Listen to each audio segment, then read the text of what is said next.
You cannot joke with word of mouth. It's the most powerful form of marketing. What exactly have you learned around lessons about money that you like to share?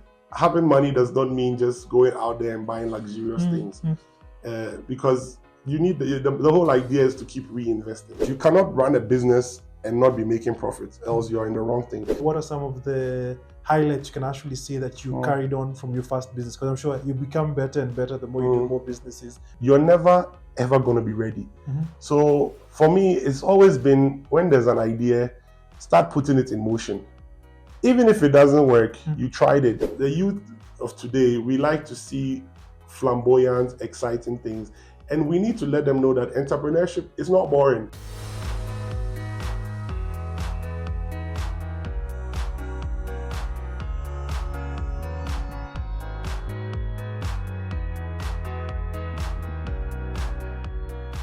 Good evening and welcome to the Late Night Business. My name is Ian Dennis, and tonight, as always, we have a very interesting show lined up because I have with me a gentleman who's literally traversed the world doing business, and just off camera we've been having a lot of stories. So just can't wait for this particular conversation to start. But before I get to introduce my guest, I want to remind you that you're here at the Capital Club, the place you need to be as an entrepreneur, because at the Capital Club you have a wide access to a huge array of network and also facilities and amenities. Where we are filming right now is the Malaika room, which is one of the meeting rooms that you can actually hold your clientele. So to be a member, just reach out on capitalclub.com to be able to be a member of the Capital Club. And also, as always, I want to remind you that 2 of my books are out. You can actually get to access them at the Textbook Center and at Nouria.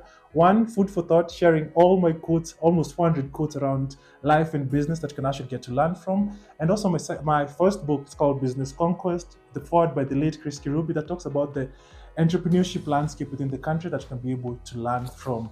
That aside, the gentleman I'm actually speaking about and I'm about to have a conversation with, we've been talking off camera, and I'm sure you're going to enjoy our conversation, is Basil Anthony David. Is an entrepreneur, the CEO of Modern Floors, is the founder of the Africa Next Young Millionaire, a visionary behind La Rose City, an entrepreneur literally per se. Thank you so much, Basil. Thank you, for coming Ian, to the for show. having me. Thank you. We've been talking so much. Yes, We're no longer strangers. We've had a pre-interview already. For the almost 1 hour that you've been here. But Karibu, Kenya. Asante sana, Sena. You know a bit of Swahili. A little bit. I've been eating your food, so it's. What's been your favorite one? Ugali. Ugali. Yeah. How does it compare with fufu? I would say they're different, but there's similarities at the same time. But I love it. I hear fufu is much more liquid. Is it? Ugali is much more solid. I think it's who made the fufu for you. But thank you so much for coming to the show. Thank you too. It's a pleasure. The first question I like starting all my conversations. What exactly are you most grateful for today? For life. Just being able to wake up with good health and to see beautiful people around me, and to just know that the world is safe and sound is enough. Interesting. Yeah. And for how long have you been in Kenya so far? I've been here since Sunday. I'm going to leave on Sunday, so unfortunately I'm only here for a week. I'm sad about it already. I'm already loving Kenya. The weather is fantastic. You know, I came from Dubai and it's burning already. And in Ghana we only get this weather when it rains. So this is my kind of climate. At least our weather is not very, very moody. No. There's God here.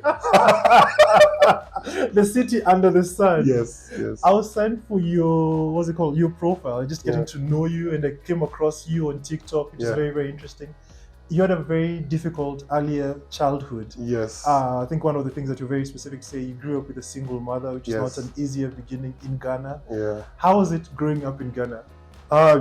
Well, I would say being mixed race made it even more tougher because you're perceived to be doing very well, well-to-do, and then but deep down, you know, home is not like that.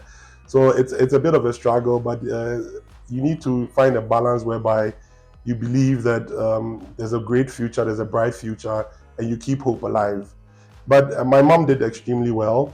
She shielded me from a lot of things, and she was very religious.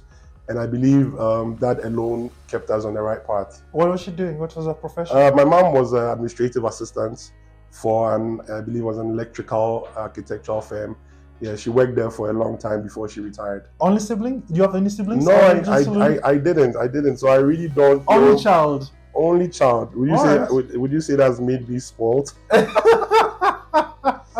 So you grew up very healthily and very well loved. Yes, yes. Sometimes I would say even too much. Ah. Yeah, because when you get into the real world and you're faced with all the challenges and the obstacles, then you begin to now realize that you were shielded too much. So I don't do that with my kids. I want my kids to face the realities quick, so that they don't get shocked and they don't realize that the world is not what they seem to be. So what do you feel that you're shielded from? Definitely just negative energy. I'll just sum it up like that. When you get into the real world, you realize that not everybody that smiles is actually genuinely smiling at you.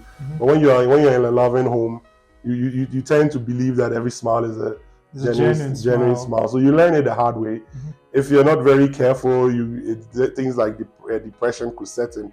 But if you're strong, you just rise above it, and then you learn how to work around it. Yeah. And having grown up through your mother, probably, just being the only child, what are some of the lessons that you can say that you garnered from your mom that have actually been instrumental to have you be where you are?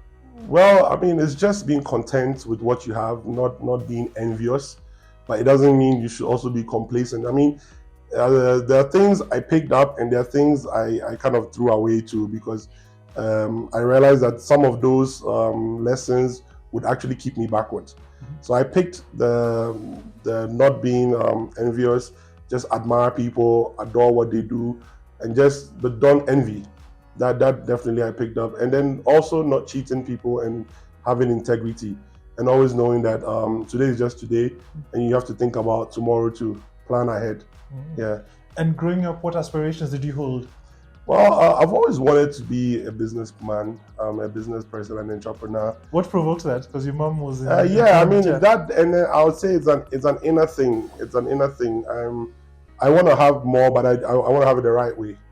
So it's the drive, and it's growing up. Also, I'd realized that it's not even about the final achievement.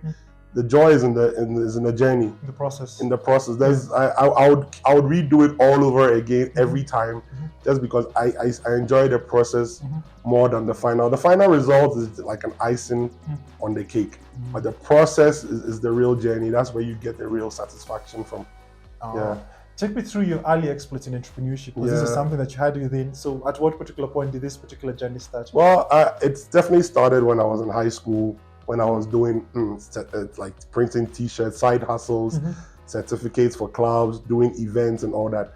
But I would say the real block and mortar side of the business started when I went to UK and returned back to Ghana. So you went to UK to study? Yes, at the age of 18, and to work at the same time, and then returned to Ghana at the age of 20, and then started my first IT company, Silky IT Production, just because at that time I'd studied web development, and there was no one really designing websites for people in Ghana, and I saw a space and I entered it, and I did really well in it. And so what's it called? So you came from the UK, did this particular business. What are some of the lessons that you learned from this? And how did you exit from that particular business? Did you sell it? Did you transition? I would have wished to sell it. Unfortunately, the landscape is not conducive to selling business. Africa don't sell business. I know. I just closed it a year ago, so it's probably lasted 18 years plus. The lessons learned was, I would say it's more like how to take what we were doing and redevelop new business concepts out of it, because we developed something called ticketghana.com out of it, because we were just not developing web platforms for people and putting their ideas online. We were also learning and then putting our own ideas online too. So, and then doing websites for so many business opens your eyes to a lot of businesses, because when you do that business, almost every category of business, you develop a website for them, and to be able to create a great website, you need to get into the head of the owner, because you're going to the website represents their entire business. So you learn a lot, subconsciously and consciously. You learn a lot that builds you up to be able to embark on your own business also. Yeah. Interesting. And so from that particular onset of the business, the technology business, what did you transition to next? Ticketing and then flooring. Flooring, because the previous businesses were more service oriented. Service businesses till today are not so valued as compared to product businesses. So as an entrepreneur, I just wanted a way to grow money. and to grow my portfolio and grow my investment. So I started looking into what products. I did a few side hustles. I imported cars to sell, doing electronics, laptops, and all The true that. African. Yes, I do everything. In Africa, you have to do everything. But it doesn't mean you should get distracted and get overwhelmed. I mean, at the point you need to specialize and find what is really productive for you with your time, and you need to let some things go. So I chanced on flooring. I tested flooring from carpet grass to PVC, LVT, SPC tiles to carpet tiles. And I saw a greater opportunity there. I packaged it well, branded it well, trademarked our brand, Modern Floors. And I've stuck with that since. And I've had to let the IT company go last year. But the ticketing company is still there. It still specializes in the event wristband tickets for events in Ghana. Yeah. And so before we even get to Modern Floors, which primarily is the main business as of now, what are some of the lessons that you learned from your early exploits in business? Well, money management. Money management is you ate all the money or what? No. That's the thing. The opposite of that. To always just keep reinvesting and not to waste whatever profit you make, because if you waste that, then you'll be back to where you started from again. So money management is really key. And obviously, because I came from a technology background, the use of technology in business is amazing. It's a must. Everybody needs to employ technology in whatever they do. It'll make you very efficient, and you will be amazed how you can do things faster and multitask more than other people could do, and they wouldn't probably even grasp how you work so fast. Yeah. Interesting. So when you set up Modern Floors, so first of all, how did you stumble upon this? Did you see? Well, I went for an exhibition in Turkey. Yeah. I stumbled upon. Well, let me backtrack here a bit. I actually wanted carpet grass for my home for my daughter to play in Ghana. So I saw it in the market in Dubai, and I put it on my WhatsApp status, just playing around. And then I got some inquiries. I sold it all. So then. Oh, so you had bought some? I bought it for myself, not but you had a lot. I bought just 10 rolls, which was 500 square meters, just for personal use. But I've always been the type that I put everything up just to see if there will be an interest, so that I could either sell or import it for the person. You know, it's hustle. So within a week, that 500 square meters was gone. Then I realized, oh, this must be something. You know, there's no one really in this space. So then I went back to Dubai immediately, brought a sizable quantity, sold it again. Then I just within your friends and peers. Yes, just from recommendations, and then using marketplaces, advertising online, those things. And then I noticed that, okay, well, we need to take this business seriously. So you started off from your home. Yes, I'm still homeless till today because of that. Because your home is now the warehouse. I'm telling you the truth, because my home is the warehouse. It started from the porch being a mini storage area, to me having to move out of my bedroom into a small office I had there. Now the whole place is a warehouse. So I don't have a residential home in Accra anymore. Yeah. Interesting. And take me through the process of scaling this particular business. Yeah, so I went to an exhibition in Turkey, saw LVT tiles. I added it to the range. It needed a little, because these products were really new. They're not very common in the market till today. So we needed to train artisans, because we were not the first that introduced these products, but a lot of the predecessors had failed. And there was this notion that some of these, especially the PVC tiles, were bad products. From our research, it wasn't that the products were bad. The application was not done the right way. The adhesives that were being used were not the right adhesives. So we had to take pains and train artisans the right way to install these products. We've also gone further to produce our own adhesive, so that these products, when they are installed, they don't come off. So these things and they've all become added product lines to our range. And we've also now even gone as far as adding a waterproof product to our product range, because we noticed that some screeded floors were in waterlogged areas that water comes out. So sometimes the adhesive is good, the application is good, but the areas are waterlogged and water comes out and destroys the bonding. So now we sell waterproofing also so that we stop the water from coming out before installing our products. So some of these challenges, and wherever there's a challenge, there's a solution that becomes a new opportunity. So there's no problem with it. And what are how have you been able to scale the business to a point whereby you're now operating probably just globally? So from just starting off from your house. So from the warehouse, selling, importing. Just within Ghana? Within Ghana, like I said, money management. Next thing, customers are complaining that my home is too far. We opened a Fair City showroom in Spintex Road. I see more potential. The whole idea is that when you see potential, you keep putting more into it till they hit saturation. Once it hasn't hit saturation, you don't stop. So I opened 4 showrooms in a span of 14 months within the city of Accra to serve the people.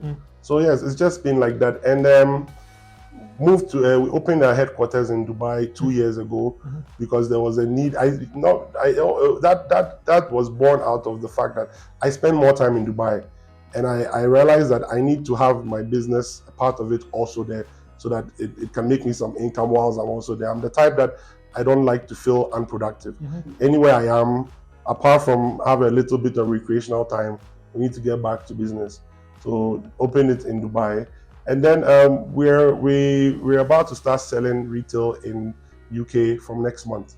Interesting. And one of the biggest complaints, rather the biggest challenge that most entrepreneurs face is the aspect of capital, especially being in the product business whereby you need capital to ship in, try to build a business. How did you go about it? Scaling is just scaling. All these entrepreneurs that claim they need huge capital, they are probably in a disaster. They are heading for disaster. Because if you haven't managed small money, there's no way you are going to manage big money. So if you've not learned to take $1 to $10, so yes, maybe your friend, you have this plan. Let's say you want to import sanitary pads into Kenya. You think the first importation is $50,000. Why don't you just start by importing a box of sanitary pads? If you have a $500, start with that. Do you get me? Test the market, learn the mistakes, the little mistakes now. Don't go and start with that. Don't go and look for an investor, convince him, and then when he gives you that money and you do it, now you're about to learn lessons that will cost you tens of thousands of dollars, and you're going to lose people's money. So it's just about taking what you have and learning the process. Because you see, another thing people make a mistake is that don't do a business that you don't know anything about. It's also, you're heading for disaster again. You need to know a lot about your business. I've always been saying this, and then recently I noticed Dangote also said the same thing. I was like, well, like minds think alike. He said the same. He said, if you don't know, he says he knows everything about his business. I know everything about my business, even every position that is taken by a manager or a staff or a salesperson. I've done their job before. So the moment I employ them, I'm actually giving them my playbook that I use to work with it. And then obviously I'm allowing them to add on to it. If what they want to add on is great, fantastic, let them add on to it. Interesting. Yeah. And just mentioning that, because you mentioned the aspect of just knowing your business fully, from your experience and having been in business for quite a while, what are some of the key ingredients to make a business work? Well, first of all, it depends whether it's service or product based. Service is all customer satisfaction. I mean, all businesses are customer satisfied, but service industry, you need to go a step further, because you're not selling something visual that people you can hand over. You are selling something that you're providing people and they need to be satisfied with. So it's more tedious and it's more time consuming, and you need to keep a good trail, good communication trail, because anything can happen. People might fall off, there might be disputes, and you don't want to have the situation whereby you haven't kept a good paper trail, a good communication email trail, so that when there's a dispute, you can fall back on things. And now, when it comes to the product industry, it's very key to the quality has to supersede the quantity. You need to think about your brand. A lot of people are just in product business for quick money. They don't mind selling inferior products, expired products, products that don't even meet qualities and standards, just to make a quick buck. You're not building integrity for yourself, because these businesses I've talked about that I've been through, if I didn't satisfy and I wasn't exhibiting integrity, then the next business will not flourish, because some of these customers, they transpire among all your businesses. True. And they'll recommend you, and you cannot joke with word of mouth. It's the most powerful form of marketing. So if people say negative things about you and your business, it's disastrous for you. And probably the earlier years, before we go on a break, what are some of the challenges, or maybe what are some of the highlights you can actually say that you carried on from your first business? Because I'm sure you become better and better the more you do more businesses, the more you're able to scale. What are some of the lessons you can actually share from your earlier businesses for any entrepreneurs looking to start up a business right now, that you can actually say something you should not get wrong that you probably got wrong? Well, I would never say anything was wrong. Just start. Just start. There's never going to be a right time to start anything. You're never ever going to be ready. So for me, it's always been, when there's an idea, start putting it in motion. Even if it doesn't work, you tried it. The thing you don't want is to know the uncertainty of not knowing that you never did it. That's what's going to eat you up. And then you're going to probably see someone else doing it, and you're going to beat yourself up. So there's always been that. I must have played with dozens or hundreds of ideas. I started, maybe some don't even get to implementation stage, but just in the analysis stage of it and the feasibility stage of it, you would learn things that will help you with the next thing that you're going to really embark on. So just start before you're ready, and just take that leap of faith. And even if it doesn't work, that lesson will guide you for the next thing, and you will not make those mistakes again. So everything keeps on building step by step. Yeah, it's a building block system. Interesting. So we're going to take a short commercial break, and then when we're back, we're going to be talking about the Africa Next Young Millionaire. So what's it called? A reality show that Anthony is actually up to. We're going to find out what exactly that is all about, and the story is how exactly he's managed to maneuver all across the globe. So we'll see you after the break.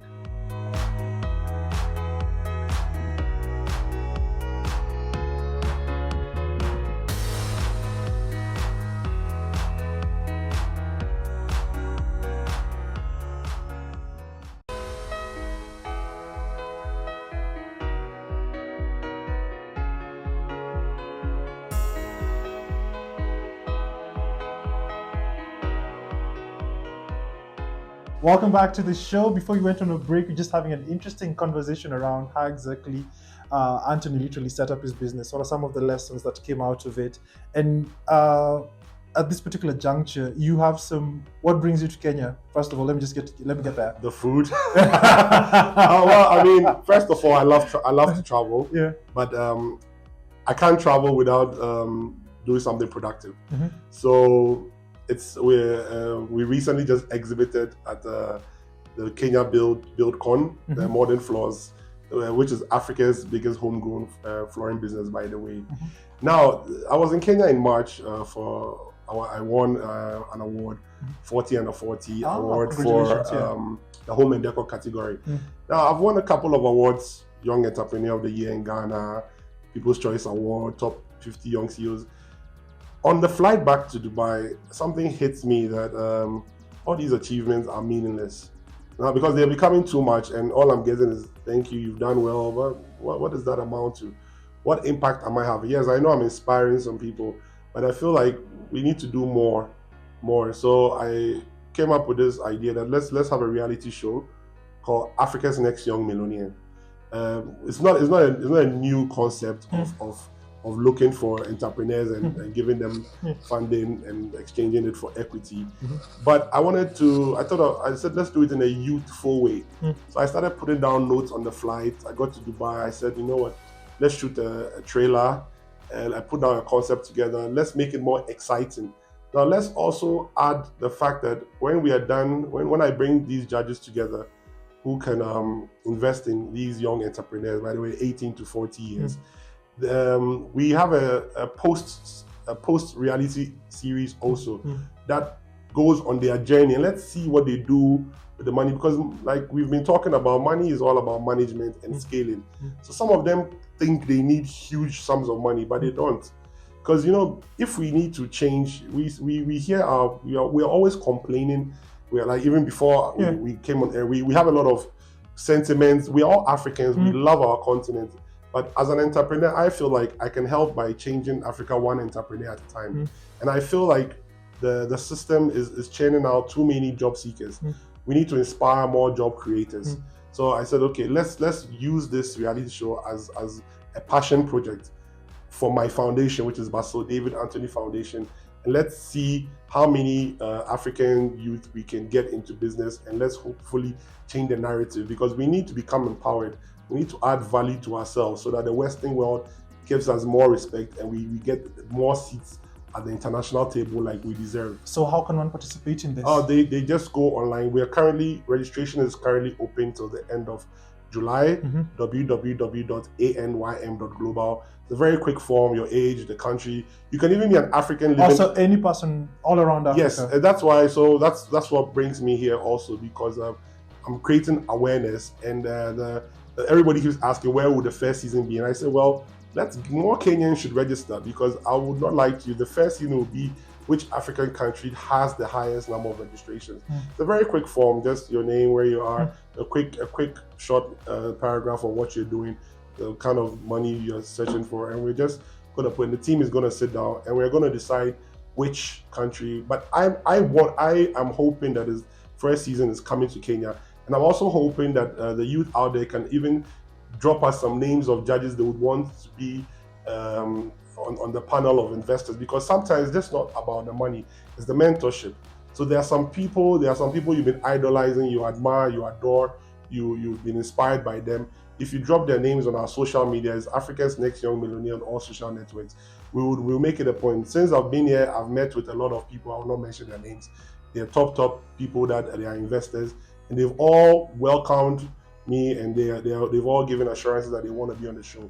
But I also want the youth to drop names so that we know if there are some people we are missing out, and those people will be more inspirational to them. So through this particular reality, what you mentioned that you want to give back. So besides will there be a prize?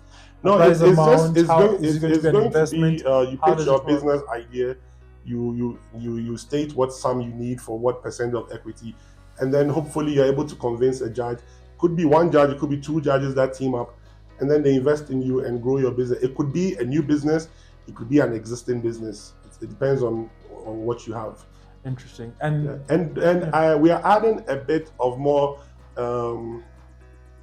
activities. When I say activities, because I also come from the part that I believe that having a sane mind helps you with being focused, and health is connected to having a sane mind. So it's not going to be one of those reality shows that people just walk in. We're going to be every episode, people who are the entrepreneurs are going to go to fitness sessions. It could be boxing, it could be swimming, it could be yoga, it could be this, but we're going to get it exciting. The idea is that the youth of today, we like to see flamboyant, exciting things, and we need to let them know that entrepreneurship is not boring. It needs to be celebrated. It's actually a great journey, and it shouldn't be something that is kept in the dark. It's an exciting thing to be an entrepreneur. And through the concept, you've mentioned the element of coming to pitch your business to a particular amount of judges. That's why usually most entrepreneurs, especially in the process of trying to seek funding, or maybe trying to look for clients, you literally have to go pitch your business.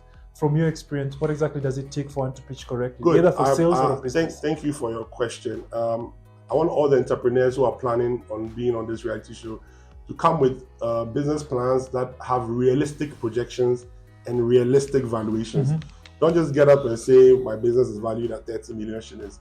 You have to defend it, because I am the type, you've known from the conversation we had before, I will poke you and I will dissect you, and if your idea is quote unquote stupid, I will tell you to get out of there. Because we are not having given grants, and we are not giving loans.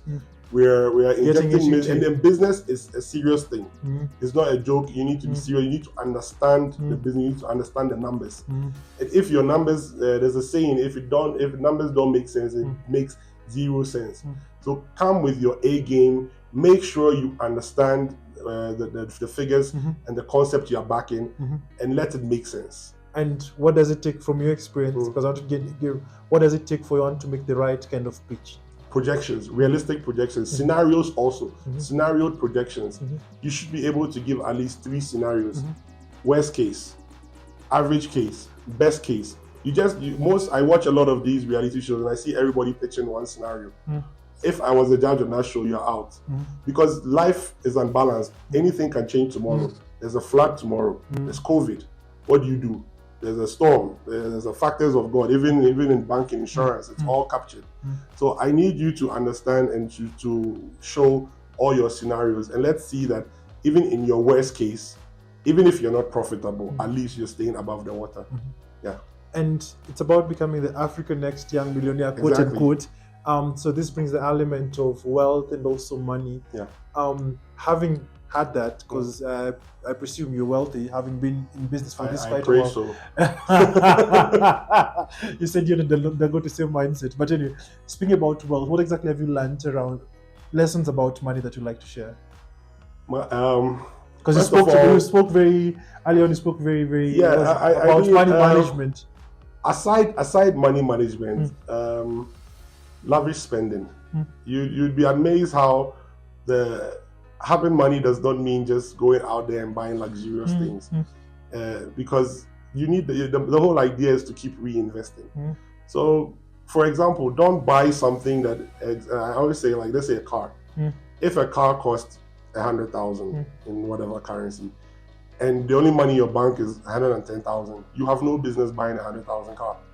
Don't buy something that so what if your car breaks down tomorrow, you're not insured, insurance cannot cover the whole thing, then you're carless, you have no vehicle, then what's the point? So don't purchase things till at least you have 5 to 10 times of that amount sitting in your bank account. So you're speaking about as element of wealth, and I came across your TikTok video whereby you're speaking whereby you've not had an iPhone for the longest period of time. Why exactly is that? Just because I felt like I needed to keep reinvesting my money, and it wasn't the right time yet. And I'm not here to impress anybody. In life, you have to be true to yourself. I didn't feel I was ready. I wanted to make sure that at least before I buy an iPhone, I had 10 times the money in my bank account. I wouldn't go and buy a $1,000 iPhone whereby my bank balance is just 1,100 just to show off. Meanwhile, a $200 Android could do the same work for me, you know. And it actually, this conversation, that TikTok video was a bit cut short. It actually went as far as it was inspired by my sales girls in my showrooms in Ghana. I kept complaining to them how they worked for me for so long, and I don't see any of them taking the initiative to branch out, to come to me and say they want to open a branch, a smaller branch or a similar branch. And they said, oh, but sir, we don't have the capital, we don't have the money.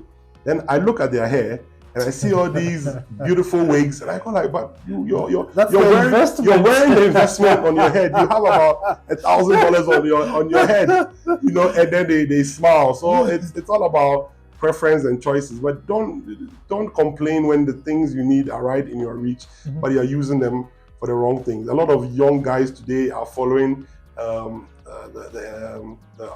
Western culture, socialize, and they are in the nightclubs, popping bottles. Let me tell you, I've been in the nightclub business for you. Let me tell the youth out there. You see a video of somebody with 10 bottles in a bucket. Okay, I can guarantee you that he only paid for one, and that the 9, once those bottles do not get opened, he's not paying for it. But you sitting behind your phone are so like you're feeling like you're doing it badly. You're doing badly in life. You need to also go to the club and pop 10 bottles. You are the target. You are the target of that video. And then you walk in the club with the little money you've ever saved in your life with your friends, and you actually buy 10 real bottles. And then you become the one that loses out, and they are just making money from you. So stay true to yourself. Make sure you have whatever you're spending lavishly on, you have at least 5 to 10 times more of that, so that if tomorrow, because why do you want to be a big boy today, and tomorrow you're no more? You have to work with the big boys. You have to be a big boy every day. Else they say some of the beautiful ones are not yet born. Those ladies you are impressing. Next week there'll be more new ones again. So stay true to yourself. So that's one of the things you've spoken about in terms of if you're to spend any amount on anything, you must have at least 10 times that particular amount. What other money principles do you hold? I don't really like to borrow money also at ridiculous interest rates. Reason being, it needs to, business has a certain profit margin. And if you're boring just to keep up with the Joneses and just to look like you're running a business but you're not profitable, it doesn't make any sense to me. Business is about profits. Unless it's an NGO, then you're doing charity work. But you cannot run a business and not be making profits, else you're in the wrong thing. I understand it takes some time to become profitable. I'm not saying immediately, but you should see from the projections that you are heading somewhere. The graph is looking positive. So yes, for sure, for me, it all boils down to profit. And if you are in hard times, because business, the waves go up and down. When you're in hard times, you have to manage your expenses, because when income is not growing, the only way to stay more profitable is to reduce expenses. So these principles are things I'm always looking at, either keeping expenses at where they are, or if I can reduce them. And if I have to increase expenses, then it means that income also has to be increasing at a similar ratio or at a higher ratio. And you've had, what's it called? You're operating in Ghana, you have operations in Dubai, you're planning to go to the UK. At what point as an entrepreneur should you consider expanding to different particular markets? And what exactly informed the decisions to probably even just to set up in Dubai? What informed the decision probably to try to have Dubai is just location, geographical location, the network of people there. Now, the economy of some of the African countries kind of becomes, it's a negative thing, but it kind of becomes a positive inspiration whereby you realize that you cannot keep all your eggs in one basket. Now, it's also good as a global image for your business. When your business is global and is international, it helps to give your business some substance. It's a catalyst for your business. And what are some of the challenges, or maybe how has been your experience in Dubai as compared to Ghana? What are the good and what are the bad? Well, it's all about the policies and the structures in these countries and how getting things done. Dubai is very seamless. You can register a company in minutes. All government every government process very quick. However, it's very expensive. Now you come to Ghana, it's very cumbersome, a lot of bureaucracy, a lot of here and there, but it's cheaper. So the Nigerians have been saying, they say nowhere cool. But you go here, something is better here, but it's expensive. Like that. So these are things I learned everywhere. But we need to adopt more technology, because in that part of the world, technology is being used to make things more efficient. And you can sit from the comfort of your home and do a lot of government policy processes online without having to move. And COVID seems to be was a period whereby everything went on a go slow. Exactly. Especially for you, probably being in the logistics business. Well, it affected really my travel business. That's how come when Ticket Ghana was doing a travel business, we had to stop the airline ticketing side of it.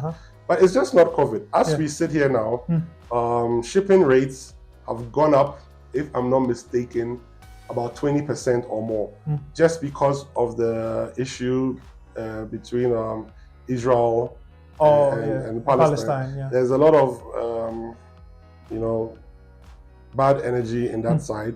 So a lot of the vessels are being diverted. And this diversion is causing increment in shipping costs. So sometimes it's just not COVID. But COVID was unreasonable. I'll give you an example. A container shipment that was probably prior to COVID $2,000 at the peak hit $12,000. 600%. So COVID was unbearable. And how did you maneuver through that period? And what are some of the lessons you've maintained? Because something about, especially in Kenya, let me not say Africa, is that we go through a lot of problems that we always forget. Like I'm sure most of the people have forgotten about COVID. We're not concentrating on floods. Flood is coming to an end. Our political situation is so much. How exactly, what are some of the lessons you've garnered from that particular period that you've instilled in the business up to this point? Well, I mean, COVID taught us that we're no longer in control of ourselves and anything can happen. But I mean, business-wise, COVID brought about more opportunities. And during COVID, I would say, you would not believe it, but my business grew during COVID because when no one was traveling, I was taking the risk to move. So yes, I was paying tests back to back. I'll probably do like 4 or 5 tests per every trip. But a lot of entrepreneurs were not moving around that time. I know it was risky, But my business grew during COVID, and I also that COVID brought more business opportunities because in Dubai at that time I had a sourcing and procurement business.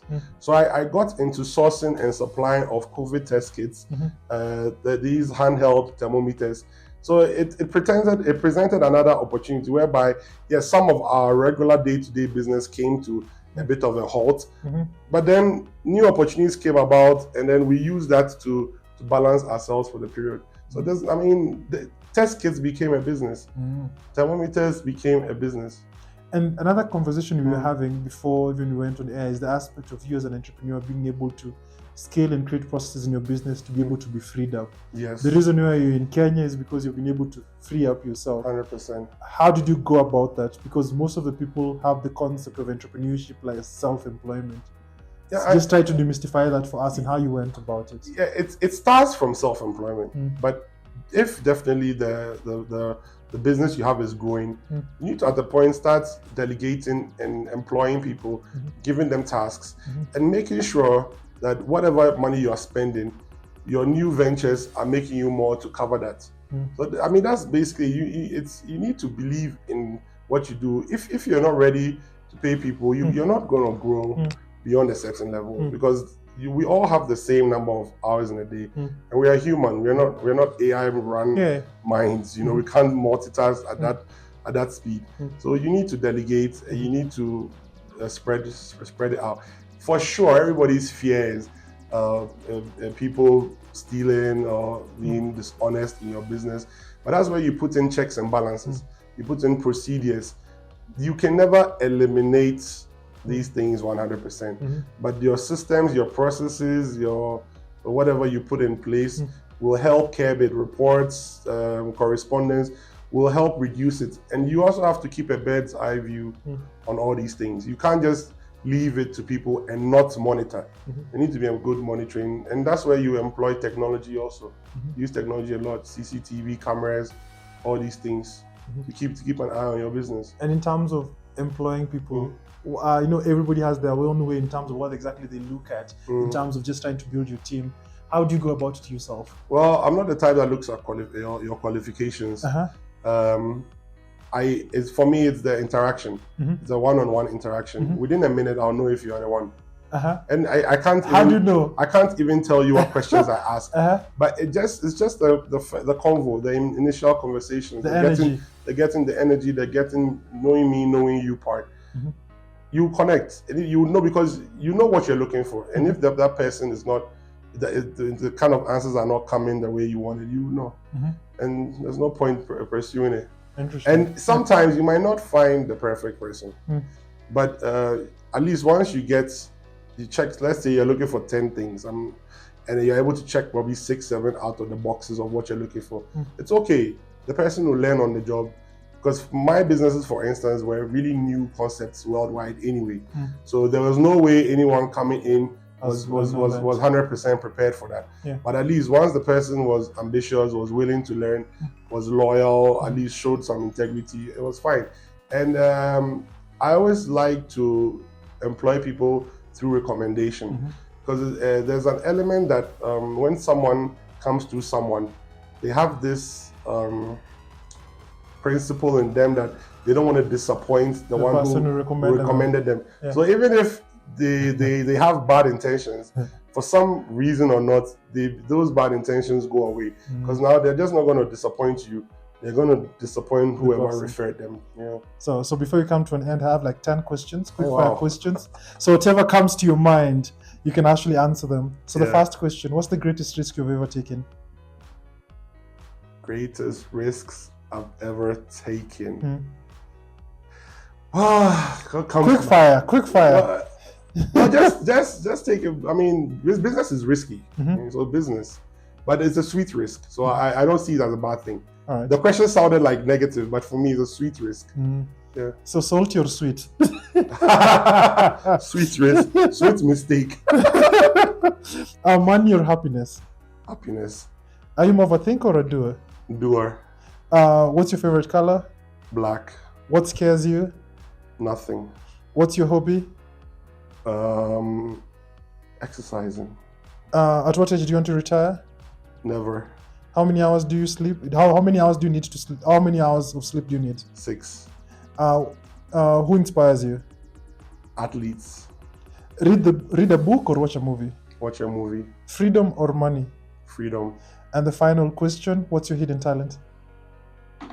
What's my hidden talent? I mean, I'm still searching.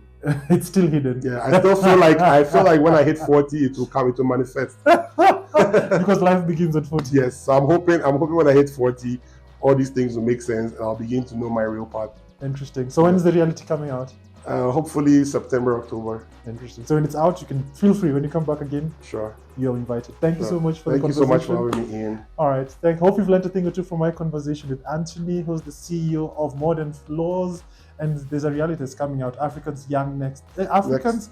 next young billionaire. Yeah, you can actually get to apply. Please just retaliate their website. www.anym.global. anym.global. Interesting. Hope you had it. So if you're an entrepreneur and you're looking to get an investment, please feel free to be a part of this particular reality show. And once you're successful, you'll come right here. So thank you so much for having watched the show. Hope you've learned a thing or two from this particular conversation. You can follow me all across social media at Ian Dennis Network, at KTN Home. And as always, you can always get my book at the Textbook Center. You can get them at Nouria stores. But you can actually just get to learn some of the thoughts and some of the interesting conversations I've actually held. So my name is Ian Dennis. This has been The Late Night Business. Until next time, I'll see you right here on KTN Home.